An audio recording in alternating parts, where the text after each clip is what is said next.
Republican speakers who preceded me. The distinguished Republican leader recited movingly and accurately terrorist outrages across the globe. Those terrorist outrages make the passage of our resolution all the more urgent and all the more imperative. We are not fighting terrorism in Iraq. We are attempting to referee a religiously based civil war which saps our strength and destroys our fabric as a society. As to the distinguished Republican whip, may I say, this resolution does not make tactical decisions. It reverses a mistaken course. The administration is recommending an acceleration of the wrong course. Our resolution reverses that course. Mr. Speaker, it is too late to go back and make right all that has gone wrong in Iraq. And clearly carrying on with more of the same will do no good. But the administration has yet to learn that you cannot unscramble an omelette.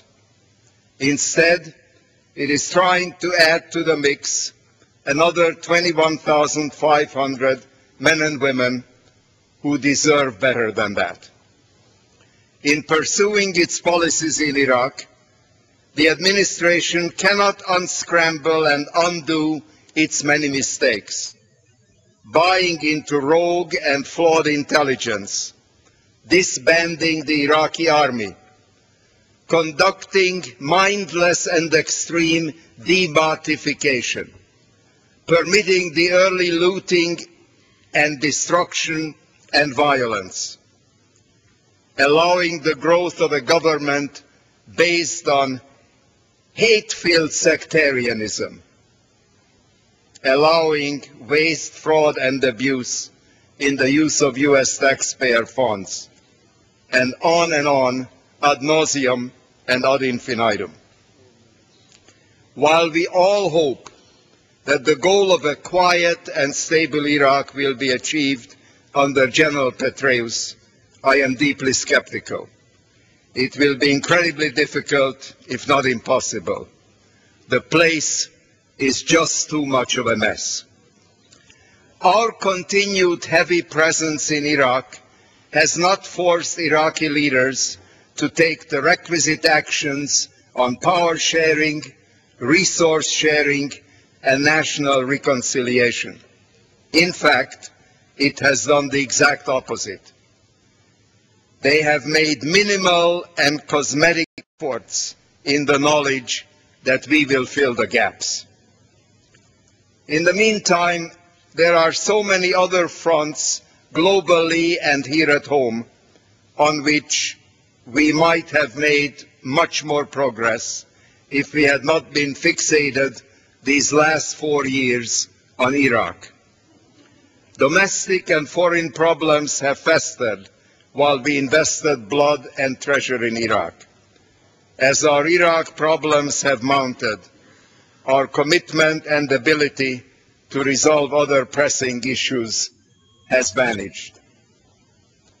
Last November, the American people sent a loud and unmistakable message. With the announcement of an escalation of the war in Iraq, it is obvious that the administration didn't get it. So we are trying one more time. The resolution before the House is the second chance for this administration to hear a strong and clear message on Iraq, one it ignores at its peril and at ours as a country. The majority of Congress wants the escalation. The majority of the American people want the escalation.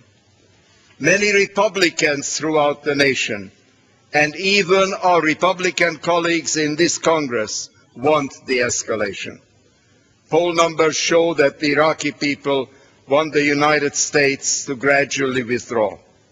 And Prime Minister al-Maliki has indicated in virtually every way he can that he too opposes the surge. But the administration wants escalation, so it is going its own way, nearly alone. There is a clear-cut policy difference here, Mr. Speaker. It is reflected simply and unambiguously in our resolution. Those of our colleagues who oppose escalation should vote for the resolution. Those of our colleagues who stand with the administration in supporting escalation should oppose it. Along with 52 hearings on Iraq in the House and the Senate over the past 5 weeks, this resolution represents the first phase in a long overdue process of congressional oversight of the war in Iraq. It is not the last phase. Congress will be dealing with the Iraq issue for months to come. In fact, for as long as it takes to end this nightmare.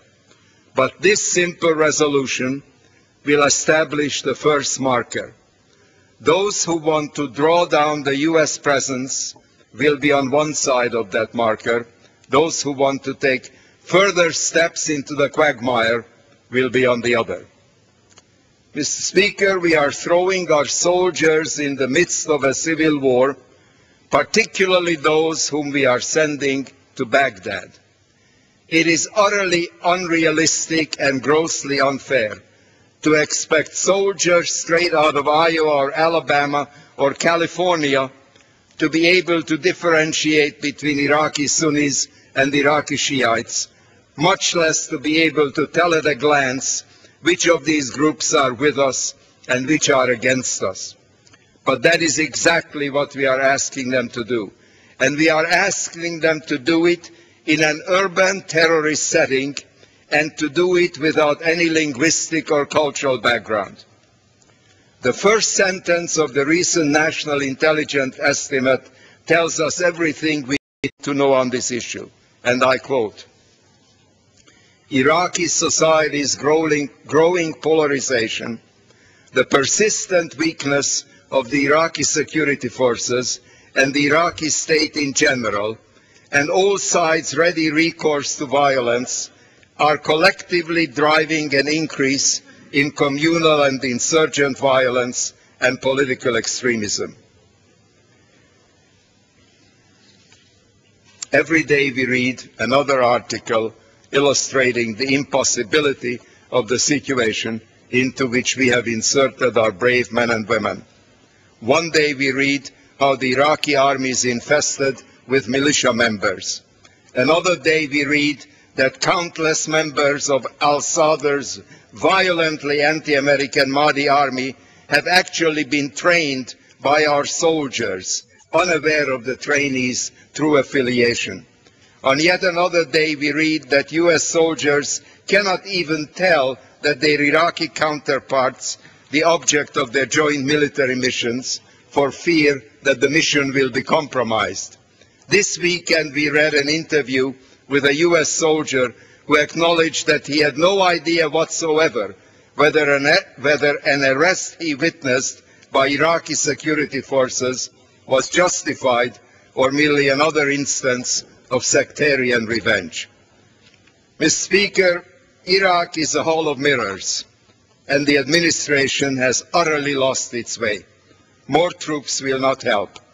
The United States wants Iraq to be a state based on the rule of law, but too many Iraqis prefer score settling, chaos, and civil war.